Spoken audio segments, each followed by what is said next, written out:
अस्सलाम वालेकुम दोस्तों। यूट्यूब चैनल सिंध कचहरी सां गॾु तव्हांजो मेज़बान शमशेर तईम।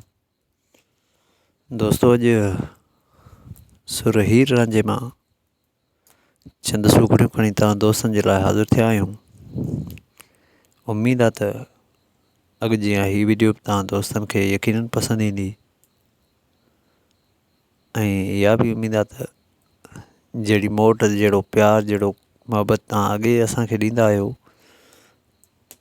असां उन साॻे प्यार मुहबत ऐं इज़त जी तवक़ा रखूं था तव्हां मां।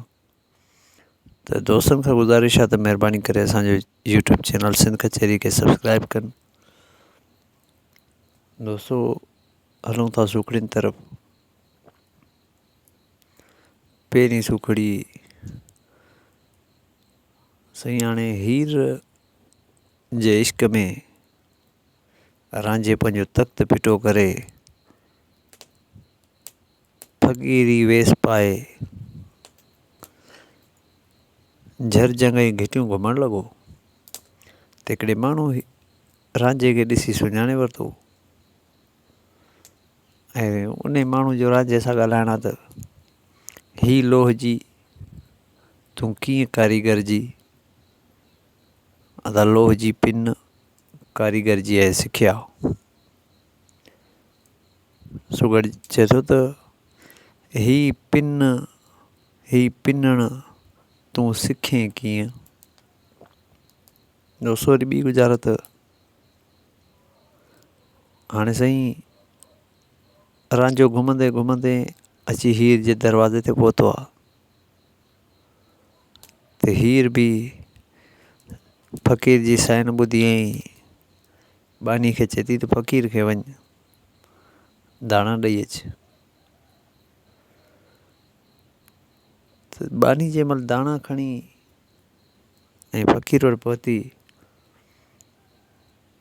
त उते रांझे जो ॻाल्हाइण आहे बानी सां त ॾे त नालो ॾे त नालो ॾे न त नए ज़ात पाण सां अगरि नालो राणी ऐं ज़ात जहान दाई दाणा। गुज़र जी खोल आहे त ॾे त राणी ॾे न त नए दाणा दाई पाण सां। माना चए थो त जेकॾहिं ॾे मूंखे त ख़ुदि राणी ॾे न त दाई इहे पंहिंजा दाणा वापसि खणी वञ नए दाई दाणा पाण सां। दोस्तों हाणे बानी मोटी वञी हीर खे ॿुधायो त हीउ फ़क़ीर दाणा मूंखां वठे नथो ऐं फ़क़ीर जेको आहे सो ही ॻाल्हि करे थो। हिते सुगड़जी नज़र आहे त ज़ातऊं बीठो आहे नालो सम्झे की न की अदा ज़ात जहान दर्स नालो आहे मूसो। हाणे बानी थी चए हीर खे त दर सऊं बीठो आहे मूं सऊं सम्झे की न की। हाणे साईं हीर बि सुञाणे वरितो रांझे खे पर हाणे इहे मिलनि कीअं मुलाक़ात कीअं थिए। हीर अटकलूं बि सोचणु लॻी कुदरत मुंहिंजी अलाह जी जो हिकिड़ो नांग हीर खे खाई वियो। नांग जे खाइण खां पोइ हीर जो ॻाल्हाइण आहे पंहिंजे मुड़ुस सां त नालो शहर वियो हाणे नालो कयो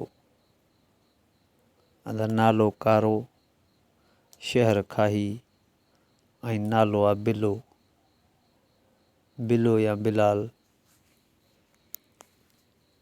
गुज़ारे जी खोल आहे त कारो खाई वियो हाण बिलो कयो।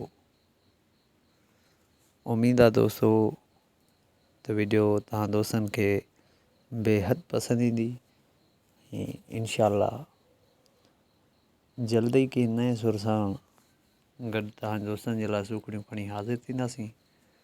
तेसिताईं पंहिंजो ई पंहिंजनि प्यारनि जो रखंदा ख़्यालु, असांखे बि रखंदा दुआनि में यादि। जाॾे पेर ताॾे ख़ैरु।